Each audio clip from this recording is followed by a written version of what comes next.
Welcome, everyone. My name is Jeremy Smith, and I'm with Grant Station's online education team, and I'll be your host for today's webinar, which is Achieving Grant Writing Synergy with Grantable's AI Assistant. Now, your presenter today is going to be Philip Deng from Grantable, and let me tell you a little bit about your presenter. Now, he's the co-founder and CEO of Grantable, and it's a world-class grant writing assistant for any organization that's powered by AI. Now, he devised a prototype over 15 years of experience working with grant-funded organizations in the nonprofit sector around the world.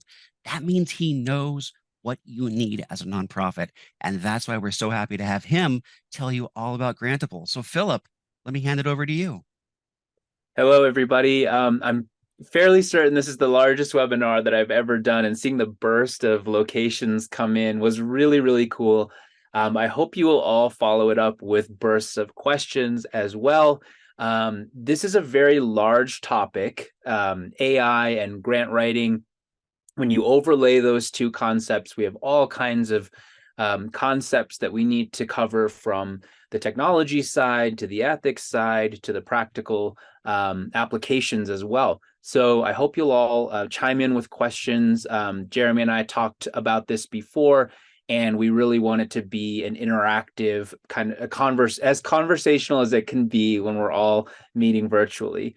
And in general, when I begin these sessions, it was already mentioned, but I want folks to know that most of my career, the vast majority of my career, has been in the nonprofit sector. So I've been a teacher in the Marshall Islands and China. I've been a program manager. I started a nonprofit in Seattle and ran that for several years. So it was over 15 years that I really explored the sector and all the different roles within an organization, from a volunteer all the way up to serving on boards and as an executive director. So really learn the ins and outs. And so I just say that to give everybody the setting that I'm hoping we can all be in today. And that if you want to get really in the weeds about nonprofit stuff, feel free to. I am not a tech native. I'm a nonprofit sector native who has now, for the last 2 years, gone into technology as I've built this company, Grantable, with my co-founder, Robert, who is our CTO. I don't write the code, but we work together a lot on the product. So that's where I want to start. It's really about, how do we understand this incredibly important technology that is shaping the world by the hour, I would say, just in terms of how quickly things are changing, how much energy and investment is going into developing this type of technology. So that's where I want to start, actually. In most of these sessions, I even when most of us are not technical by training, and I count myself in that as well, I think it's really important for us to understand how generative AI is fundamentally different from software that we've all grown accustomed to using over the last several years, several decades, actually. So I think we all have a mental model that we've formed from using everything from, like, I remember the first video games that I was playing on the original Nintendo. You had a cartridge we understood there was programming on that cartridge. You'd put it in to the platform, to the console, and then you could play that game. And when you press on the controls, when you go up, down, you're giving a command, and the software understands that command, and there's been rules written in by the programmers that tell the software what to do as you do that. And you can have an incredibly complex experience with that kind of software, right? Because there's such randomness to how the human being is going to play.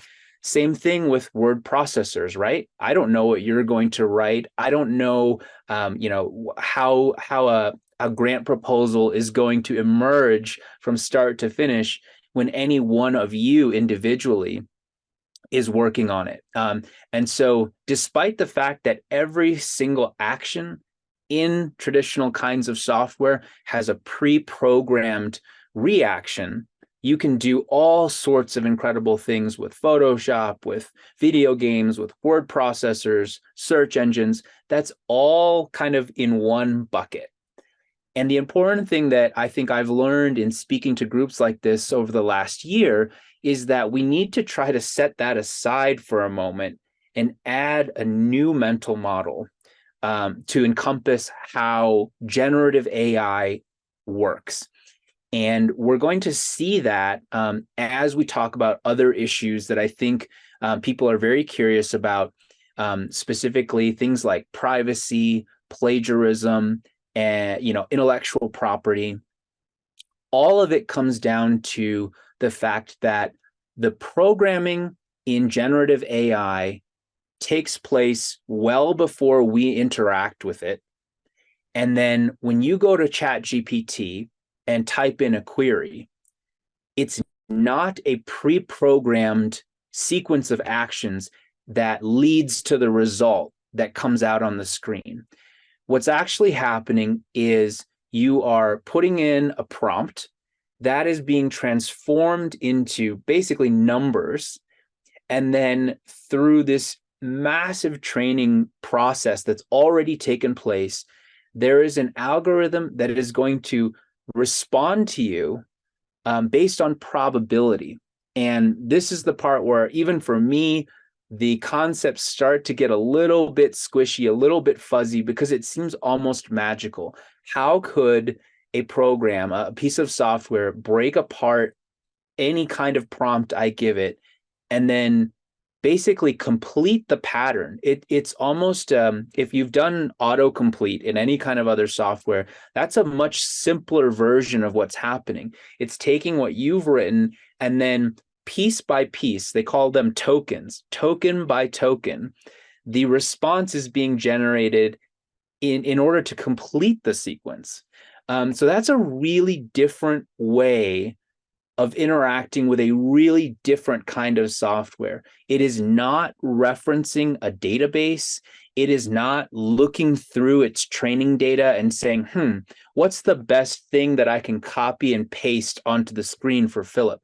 It's a totally new, it's a totally unique operation that's taking place. And all it's doing is using very complex math and assembling a sequence.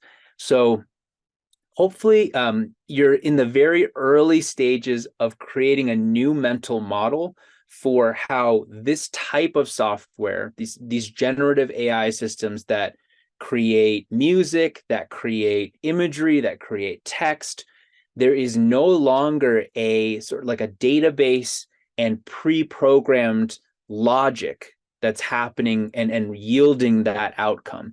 Now you're constantly interacting with this algorithm that is producing its outputs based on mathematics, really, really complex understandings of the relationships between words, between meanings, between sound waves, between pixels.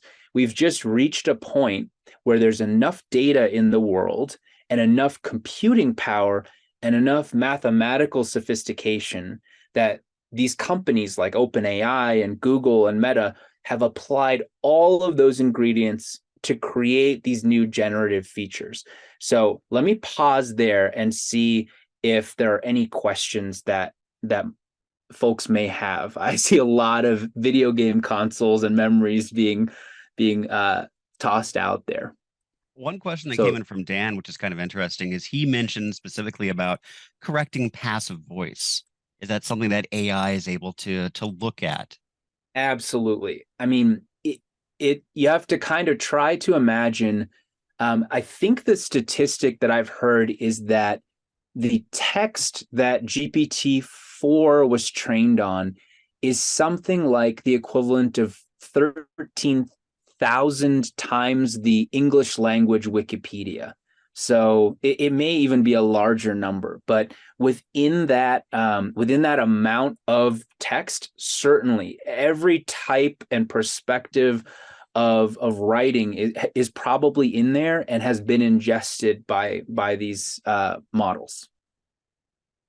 One thing that also comes up periodically is people are always wondering how different programs differ from each other, especially when you made the mention, you were talking about autocorrect. It's sort of like the most basic we have, pulling from a database, like this is spelled wrong based on what I know. And there's always that considerations, like being trained, as you said, on, billions and billions of letters and billions of words. How does how does yours differ from other people out there? What does Grantable offer that isn't possible with something like, I mean, even just to throw out a name like Grammarly, or even using some other type of online way of writing? Well, that's a great question. So maybe what we can start doing is also moving into the demo portion of it. So I will go ahead and first share my screen.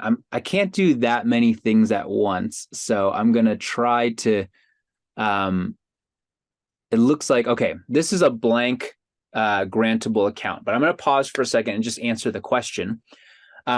So for grant writers, most of us understand, or I've been trying to switch to call us grant professionals. Most of us understand that there is a cycle that happens once you're up to speed. And if you're at the beginning, you should be trying to build towards this cycle. On the one side, you have let's call it like a bike pedals. One pedal is your knowledge base, all of the writing that is the best writing about your organization, certainly proposals that you've already submitted that you've worked really hard on should be in your library.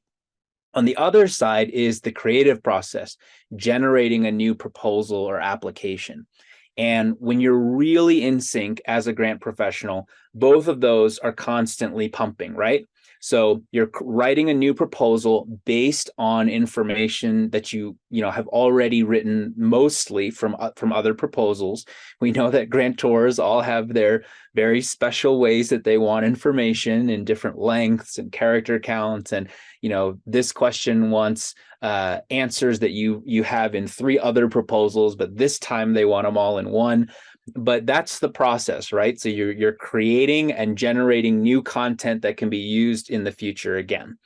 So the difference for Grantable is that we put the generative AI ability, that writing ability, that formatting ability, we put that in the middle of that for you. So it's almost like an assistant. Like, I guess we're in the age of e-bikes now. So you could think of Grantable almost like an e-bike, in that it's helping you draft and it's also helping you search and maintain that library.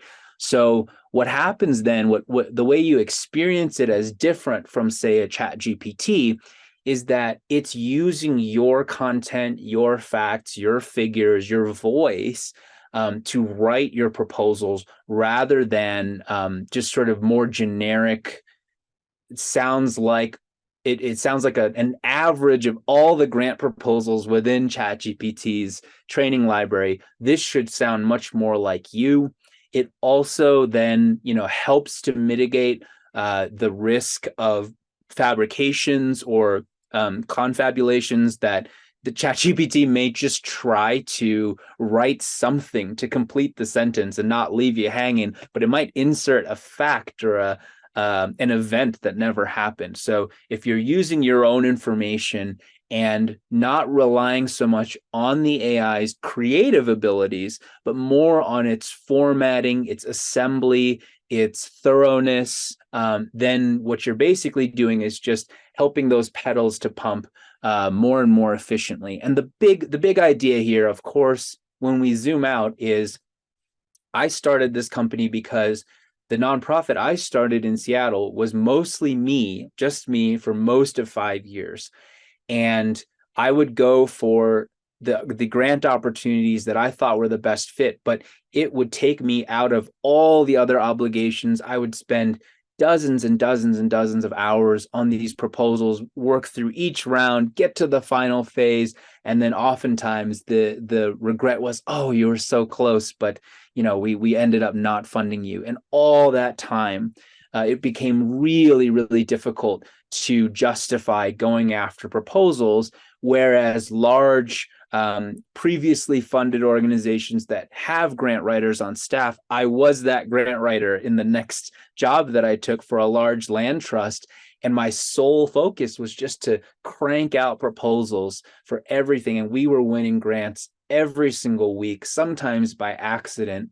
And so I really experienced the inequity of the system. So this e-bike, this machine that is to help you write grants more efficiently, really is, in one sense, meant to give everybody a fairer shot at opportunities that they're qualified for. So once you have a really well-written grant in your library, that grant should help you to write future grants. Does that make sense?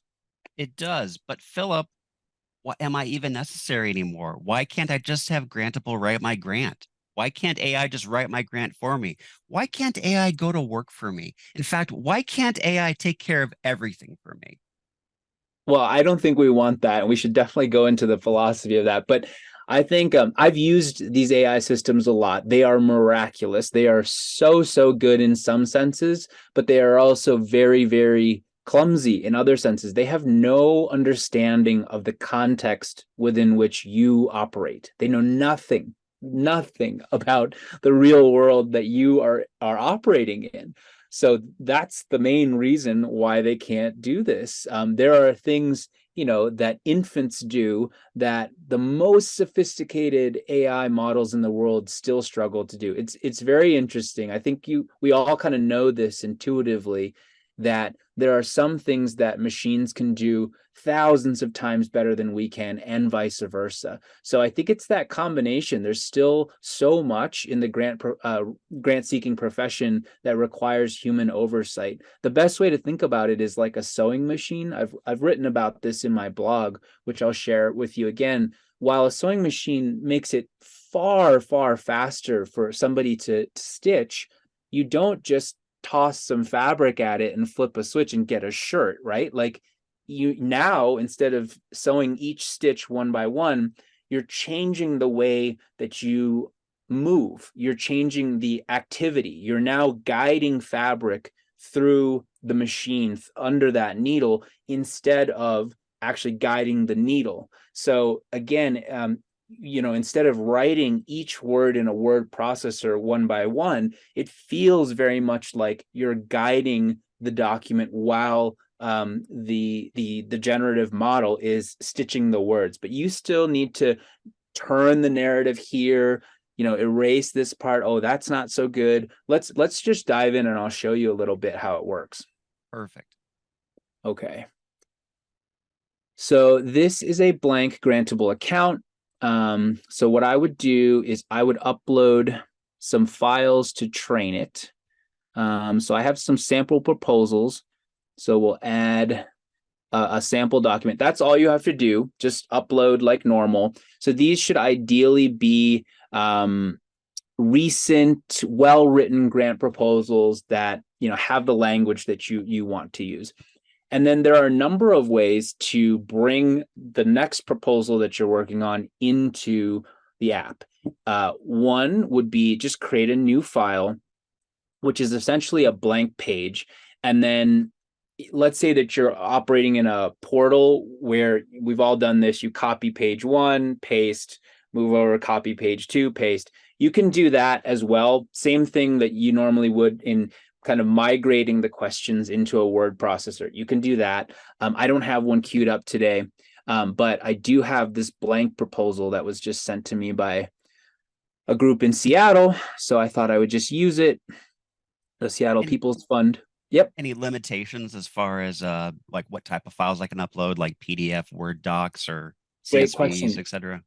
Yes. DocX is what we support right now, and we've limited PDFs because, as I think a lot of you have probably experienced, if you paste a PDF into a Word doc at some points, the spacing can just be completely jumbled. And that will actually, with AI, you really, really want everything to be well formatted so that you're not kind of quickly finding yourself in a mess.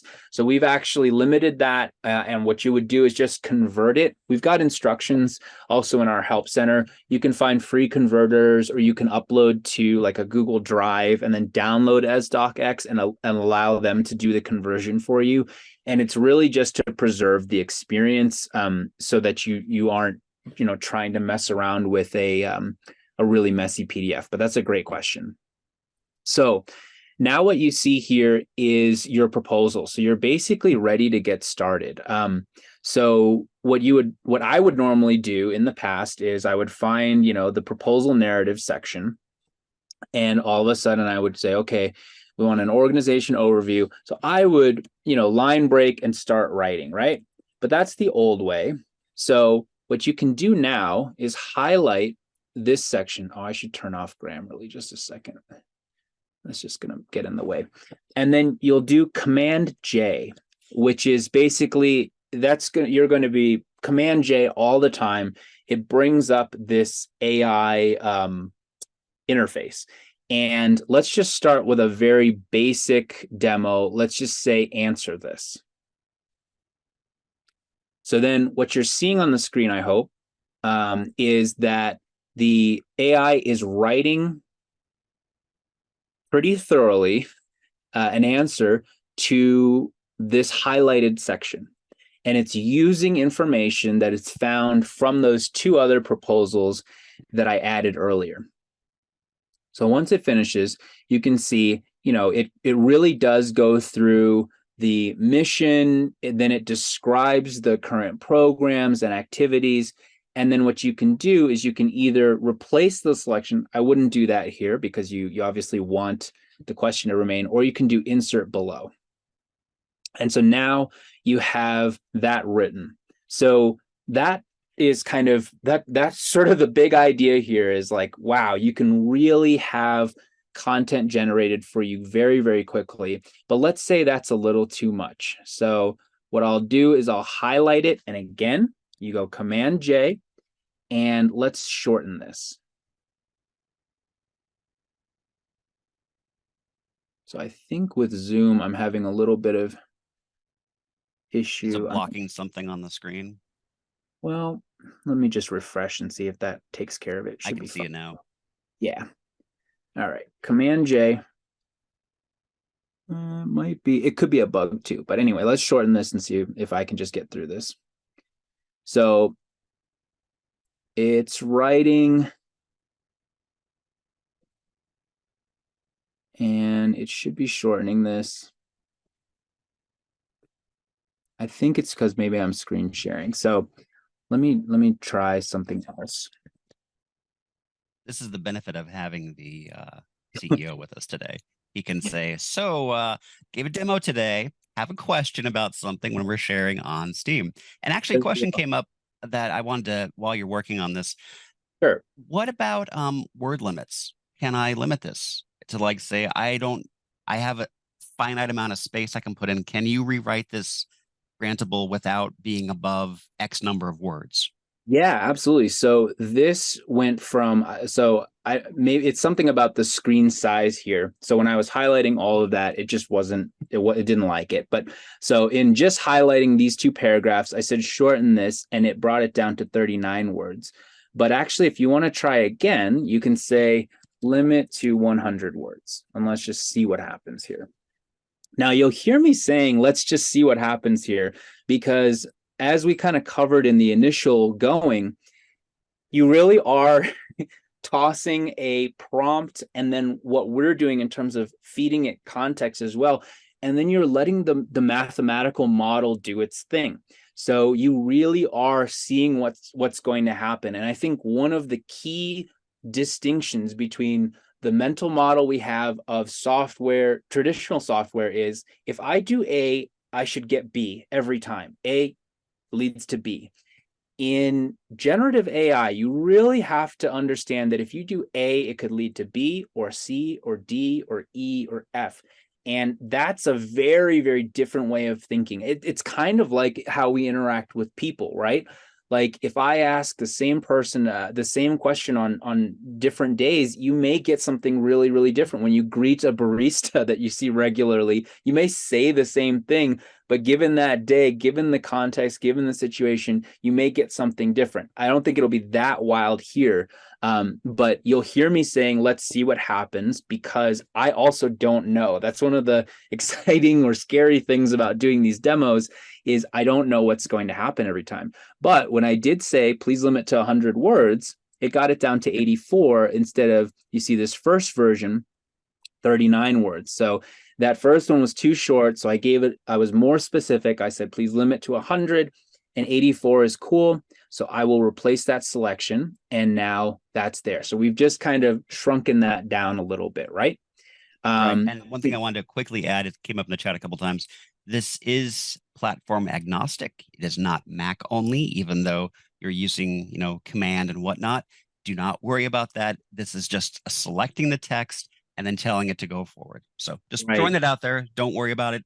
Whatever you're using, if you can read it, you can access it on Grantable. Right.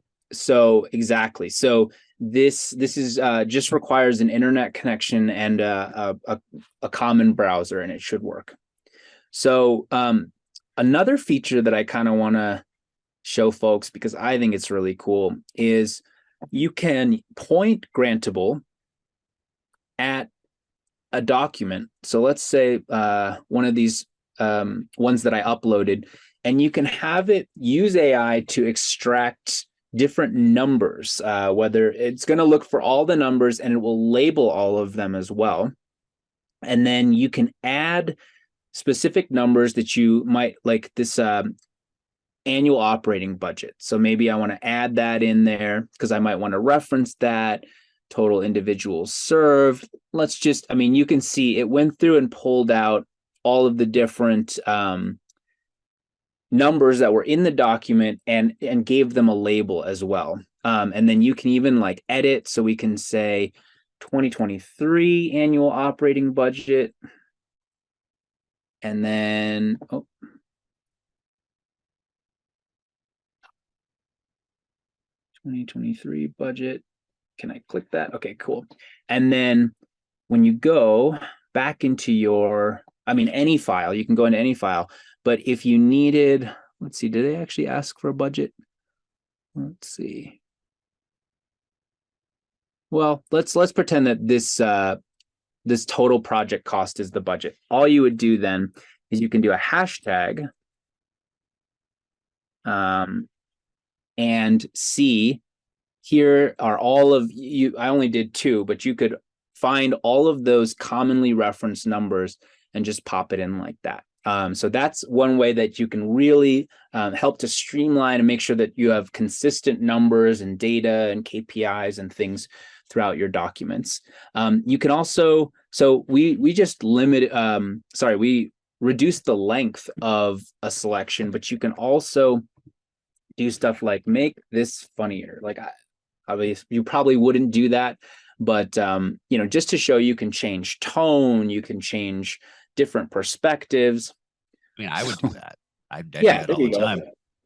Speaking of that, this is a good time to bring up a question that came in. Someone mentioned that, this is generative AI, but where is it pulling make it funnier from? Is that coming from my documents I uploaded, or is it from all the ones that have been read? What's that separation, I suppose, as far as the overall data versus my data? So funnier in this sense means that it has understood, and I'll say that it has understood the relationships in written humor in its training data, particular words or phrasings or perspectives, anything that you can would characterize funny writing. And it has understood the mathematical relationships, the tendencies and the patterns within humorous writing. So then it's going to take what you've written here, which is probably not that funny if it's a grant proposal, and then it's going to kind of layer on that understanding. It's going to change it to use different phrasings or different perspectives or framings that will probably not make it funny, but it will do its best. I mean, I think, it's not a miracle worker. Some of these things aren't that hilarious, but it can add some humor, certainly. If you're doing like a keynote address or something for a fundraiser and you need some jokes, ChatGPT might be a great thing to consult. I wanted to show you another cool thing, though. You can actually, so this next part here, it's like, who will this project serve? So if you go to a line break, let's see, and you just need a really blank line. Let's see here. Okay, so when you have a blank line and you press spacebar, that also brings up your AI palette. And what I'm going to do now is do some searching. So I'm going to search for project. And what that's doing is, we've all done this before, like the control F through a million different documents. So what I'm going to do is I want to look through. So let's say that I found some program information. So I want to copy, and I want to close this, and then I'm going to paste that in. And then maybe I want to search again. So let me search program. So we've got an overview there. We've got, let's see what this is. So there's a program overview. Let's say I want to grab, I'm not really reading all this stuff, but let me grab that and then close out of this, and then I'll paste that in. So this is another thing us grant writers have done, right? Like, you go around, you grab stuff, and then you treat the document kind of like your whiteboard or your clipboard. You can do the same thing here. So search through your whole library manually and find the bits you want. And then you could highlight this and do Control J and say, combine these into one. Well, let me grab the question actually. So let's say this. So what I'm doing is I'm copying this question, highlighting all of this. I'll do Command J and say, combine this selection to answer this question, or these questions. We'll see. It probably would have known, but let's see what happens again.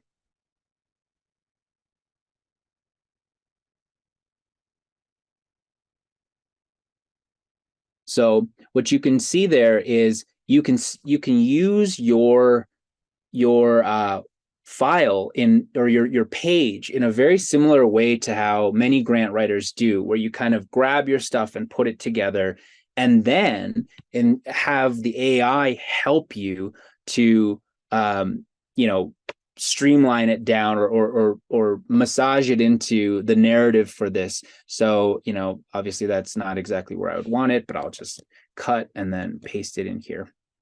So now you can see, oh, that's like quite interesting. Like we've got, a project name. Maybe I don't need that.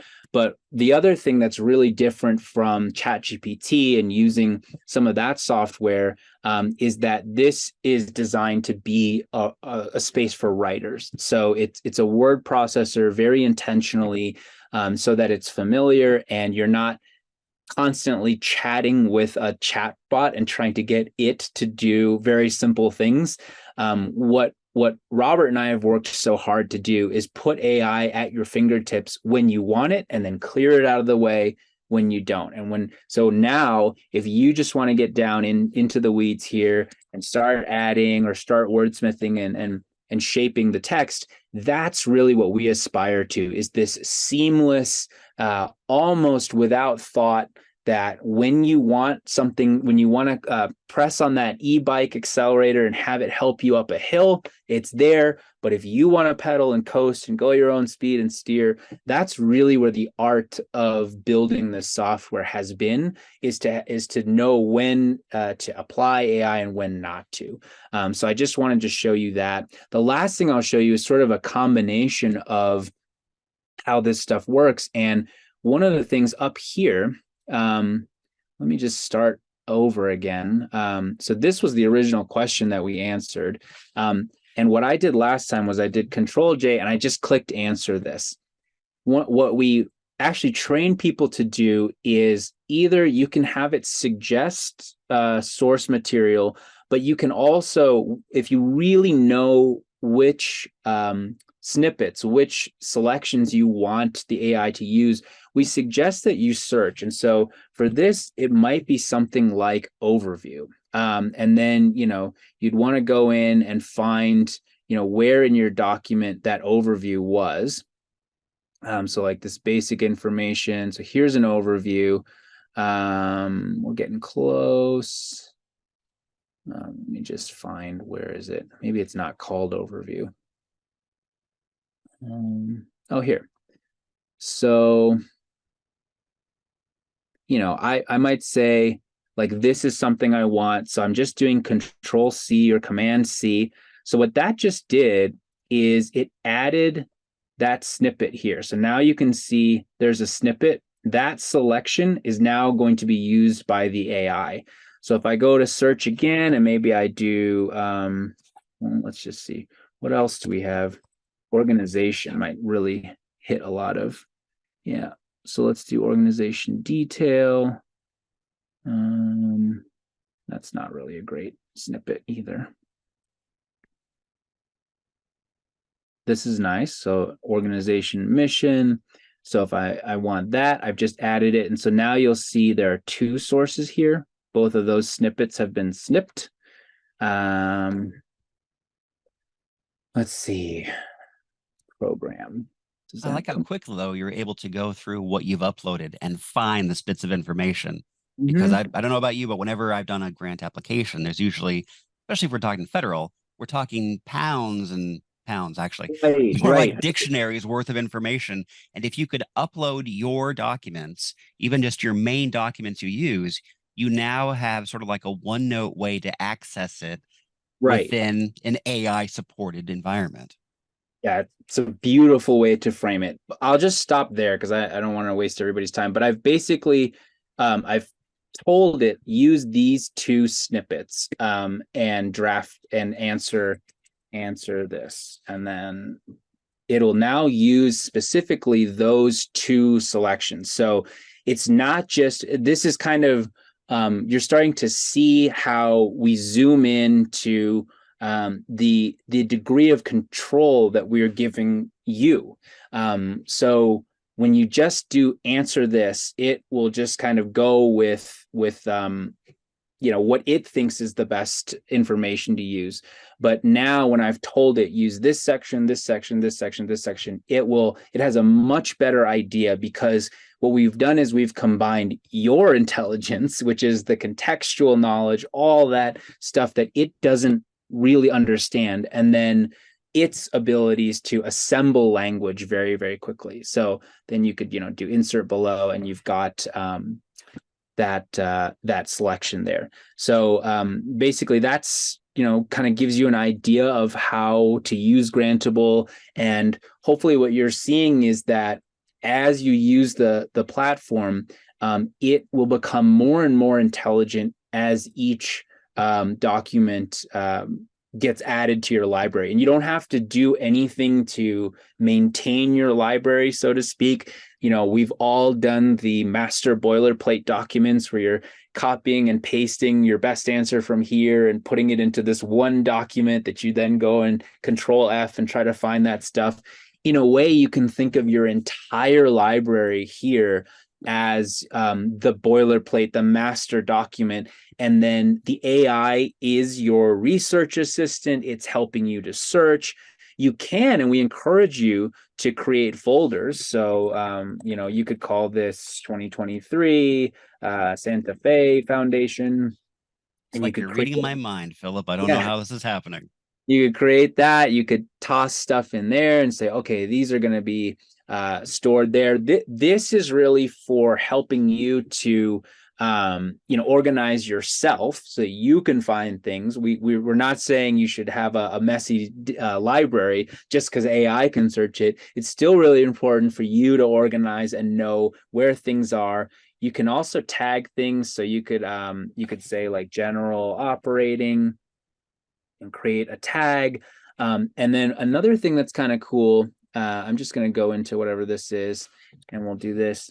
When you click this folder icon, you can actually tell the AI to focus on or omit different sections of your library. So you see this Santa Fe Foundation that I just created. Let's say that we're applying for the same grant, same everything, but it's 2023 going to 2020, or 2022 going to 2023.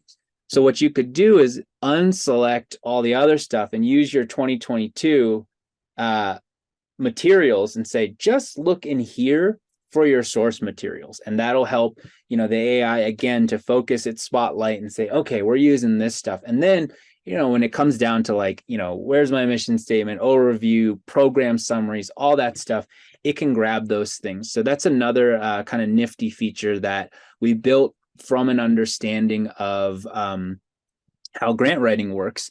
Last thing I'll show you now that I kind of just see it on the screen here is I'm going to click Format File and just see what happens. One of the things that I find is that when I get a grant, either because I've the RFP, the application, either because I've copied and pasted it from the web, or it's just some really badly formatted or unformatted PDF or docx file. We've created this feature that helps for me to clean up the page and format it nicely. But also, if you do this, it will actually make it so that your search results improve. Because what we've trained the AI to do, or tuned it to do, is to not only look at the meanings of the words and the semantic value of the different words, but also the structural value of your document. So it understands kind of the relationships between bolding and headers and all that kind of stuff. So that's a formatting thing. But I just like it because it actually just cleans up stuff so that visually I can see what's going on much more easily. And then it'll appear here and you'll have a nice table of contents that's clickable, and you should be able to navigate much more easily throughout your documents. So as you're going about working in Grantable, your documents just become better source material, I think is the simple way to say it. And then also there is a free trial at Grantable, correct? If people want to learn more and without having to drop a dime. Yep. The way that we've tried to create this is, think about those really small one person or all volunteer organizations that maybe just want to go after those first few grants. For those folks, like, we've created this free tier where if you're in a pinch and it's that 11:59 deadline and it's 8 p.m., maybe Grantable is your saving grace, and you come in, you throw some annual reports and other writing in there, and then a volunteer puts together that application, you win that first grant a few weeks later.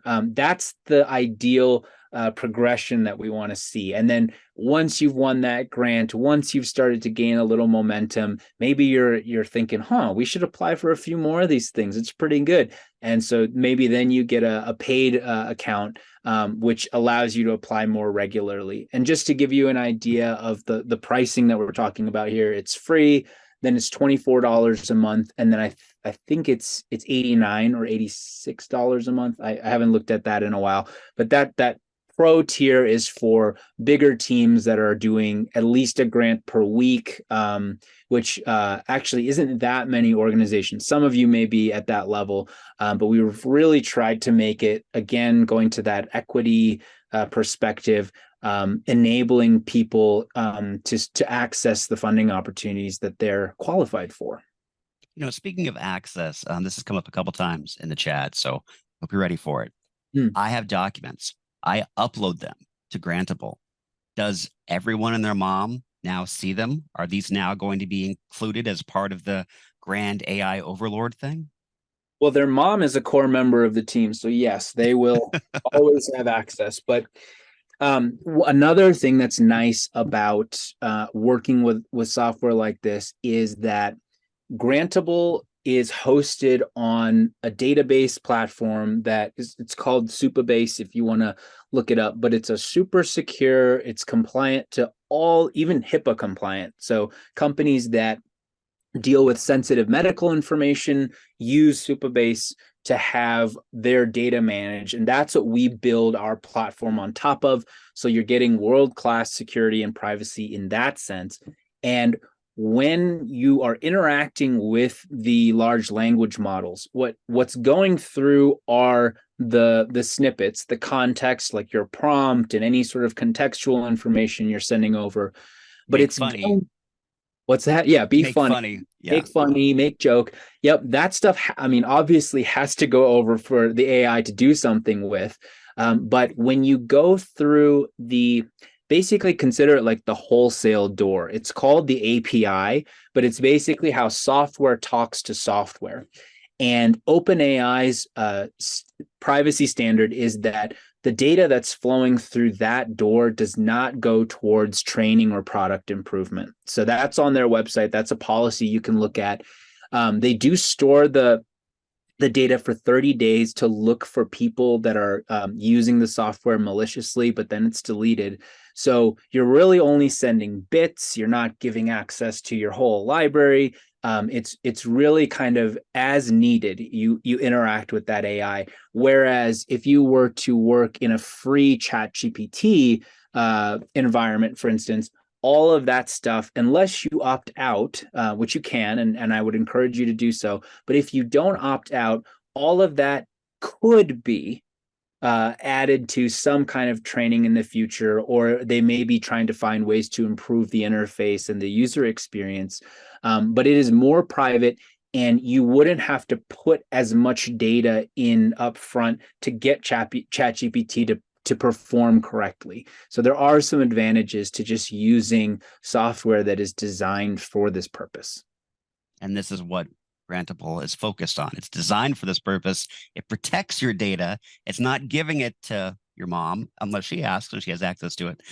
One person did mention this, and I think you covered this really well. I mention it one more time. They Okay. work with multiple organizations.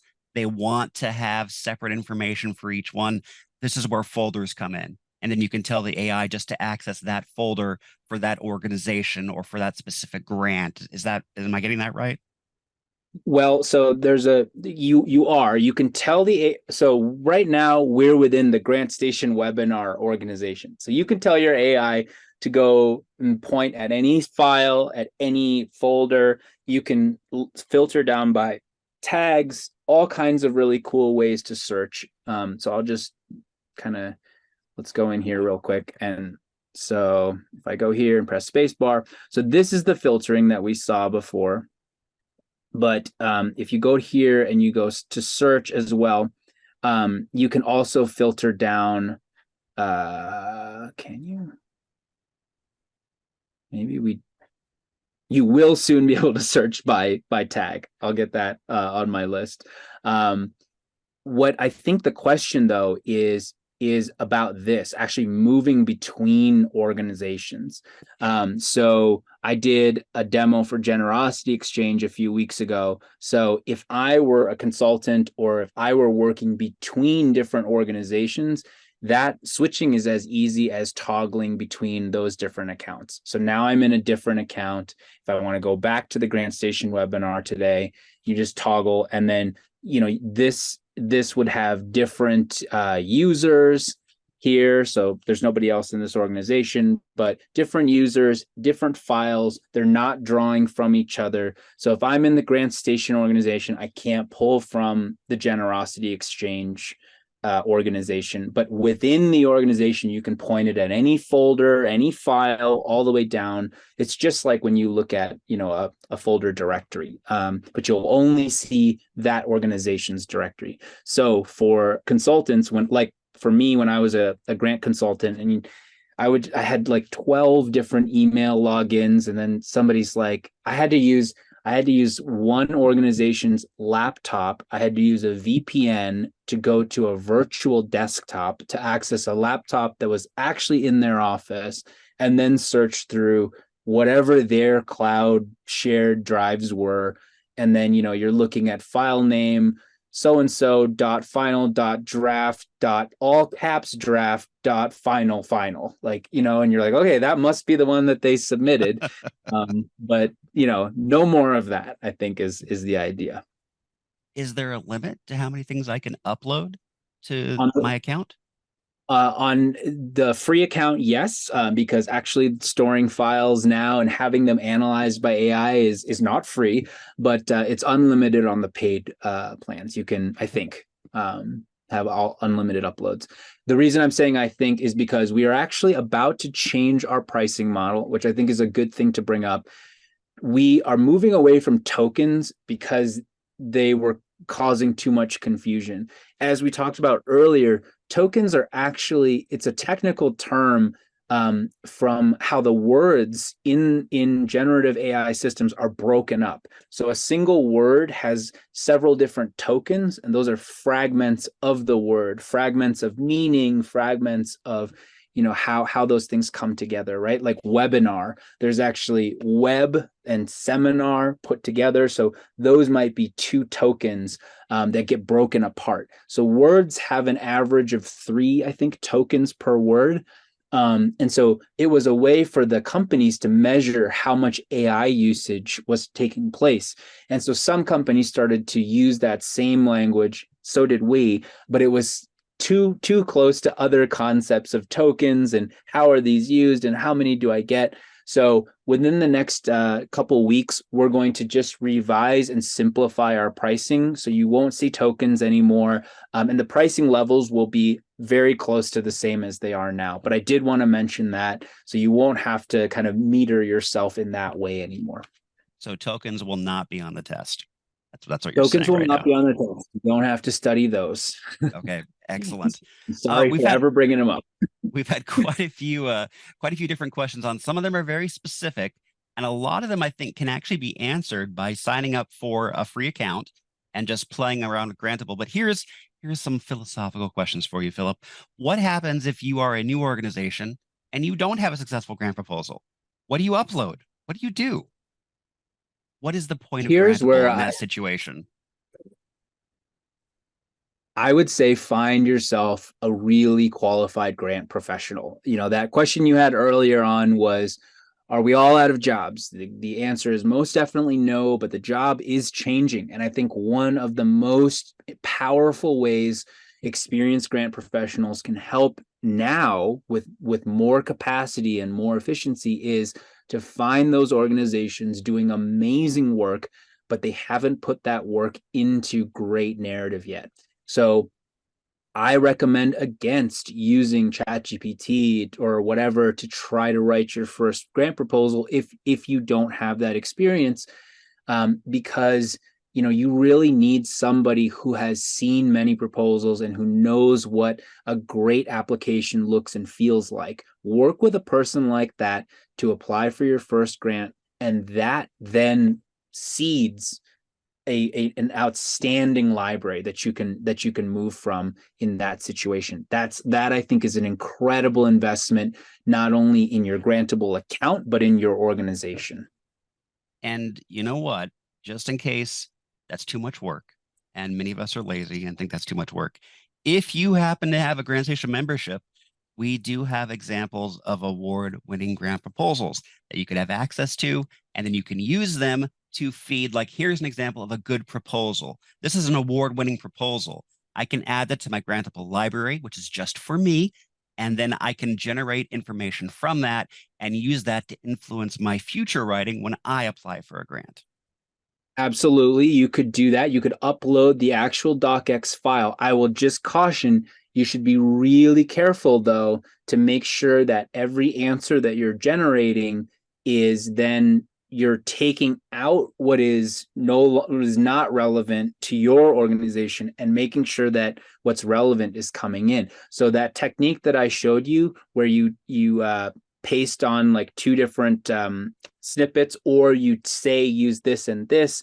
If you uploaded an annual report from your organization and a template from GrantStation, you could have it use one source from each, and then give it the instruction to say, take this and use this and answer this, reformat it with this information. And I think you'll develop, there are many different ways to achieve that result, but you can go through, and exactly, that's a way that you could do it for sure.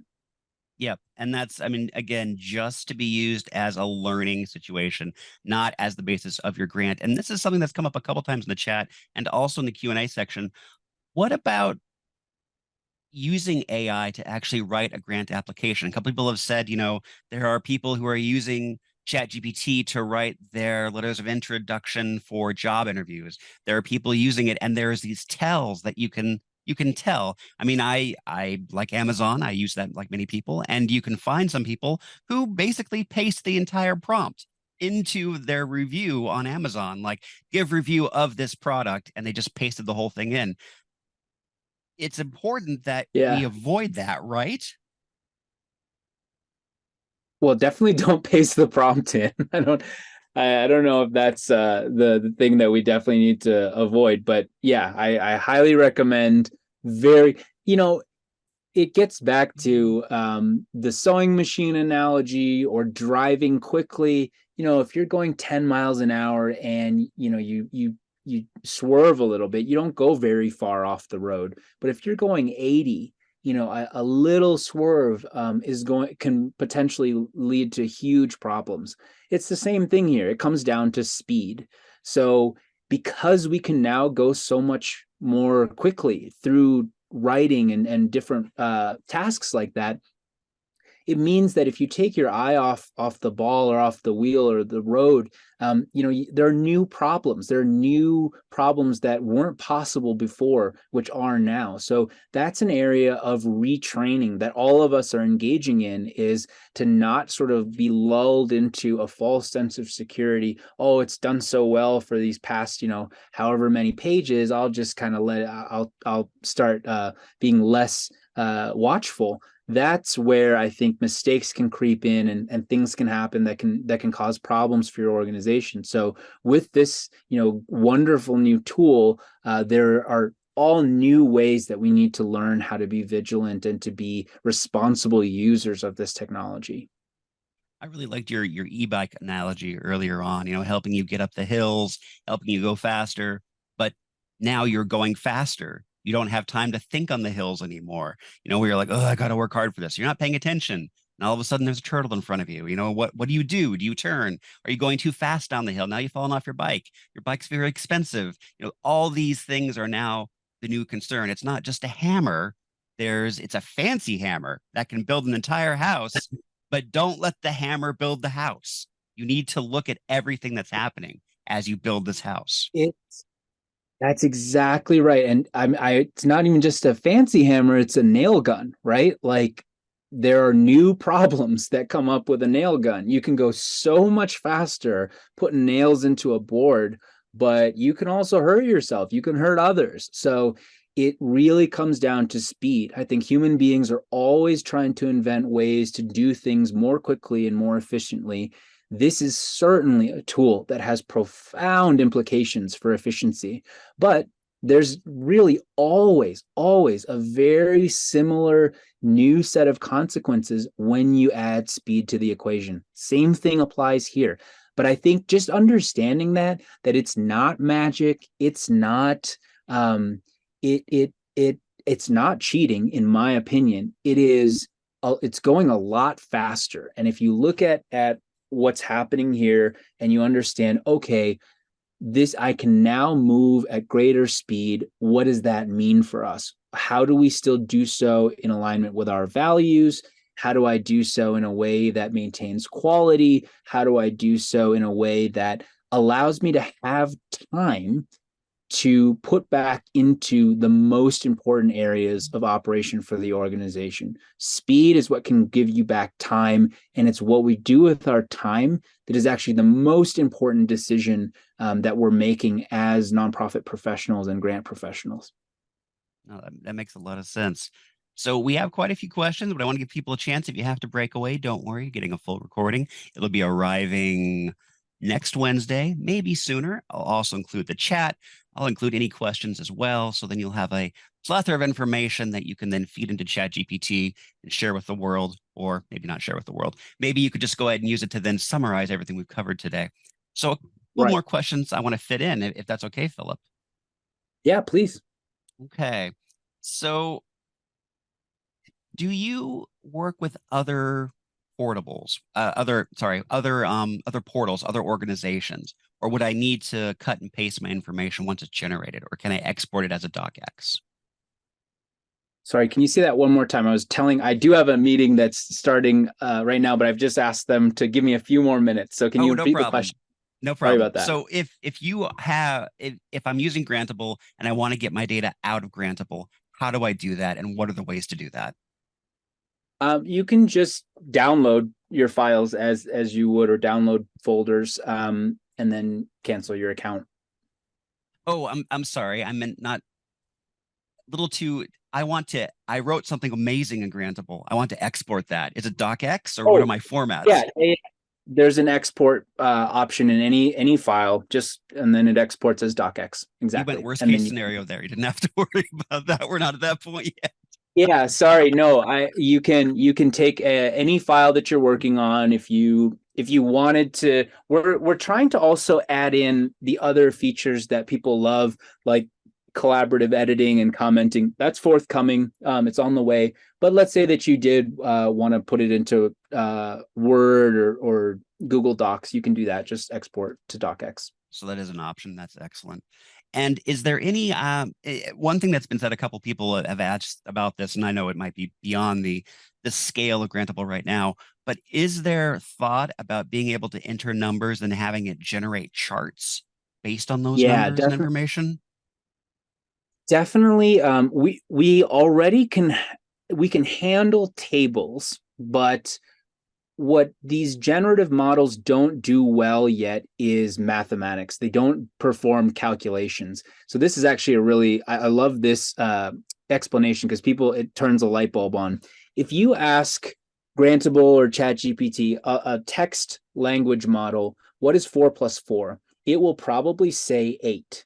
And the reason it gets it right is not because it did a calculation like a calculator.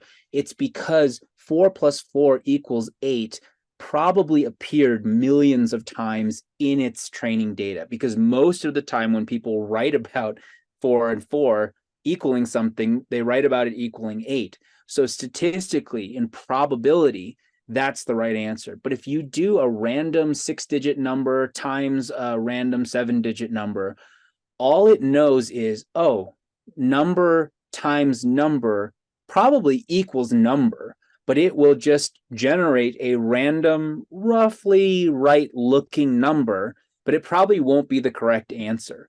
And all it's trying to do, again, is predict each next piece of the sequence. So it's going to predict an equals sign. It's going to predict 2, 4, 7, 3, comma, blah, blah, blah, blah. And you'll get this thing that looks like it's a plausibly correct answer. But if you go and check it in a calculator, it's probably wrong. And that's because that number and that specific equation probably didn't occur very much, if at all, in the training data. So it doesn't have anything to create its probability relationships from. So when people use these language models and they're asking it for things, that's one of the really hairy situations, because you're asking it a bunch of questions, you're going along, it's doing great, and then you ask it some math, you go right past the wrong answer without any hint that it hasn't actually done any math for you, and then suddenly you're kind of up there and you're talking in a presentation or you've submitted an application and the numbers just don't add up. So that's a really good question. People are working on that, not at Grantable, but in the AI labs on how to figure out how to make this stuff work. But that's why it gets some mathematical questions correct and why it doesn't for more complex or more unique scenarios. So it's really important to pay attention to that kind of stuff.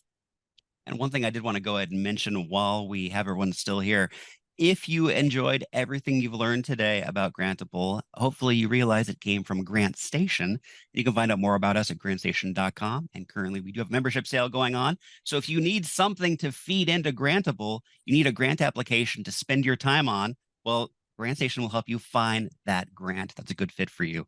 And currently you can pick up a year for $179 or 2 years for $239. So finally, Philip, where can people go? What's the website to learn everything you need to know about Grantable? Grantable.co. That's where the Grantable app is. I'll point out too that on that homepage, there's a totally open, totally free, self-guided AI grant writing course that I'm authoring. 3 modules out of 5 are live, and that takes you through the fundamentals of AI, basics of writing grants with AI, and then advanced. We're also going to cover ethics and responsibility, and then also sort of future implications and what does the landscape look like. So those other modules will be forthcoming. And you can also stay in touch with me on my blog, which is philipdeng.substack.com. I try to write every week on topics that are veering more and more to the sort of the philosophical perspective at the intersection of philanthropic work and technology. So there is a lot going on in this space right now, a lot to think about. And I love interacting with folks that are in the sector, getting questions, getting challenged from all of you. So please stay in touch there. Feel free to comment and interact with me. And again, thank you for the opportunity. So many of you sharing your time with me today. This has been really fun. Visit GrantStation to see our latest online education offerings in the form of live webinars, interactive workshops, and on-demand learning. GrantStation.com, your fast track to funding and online education.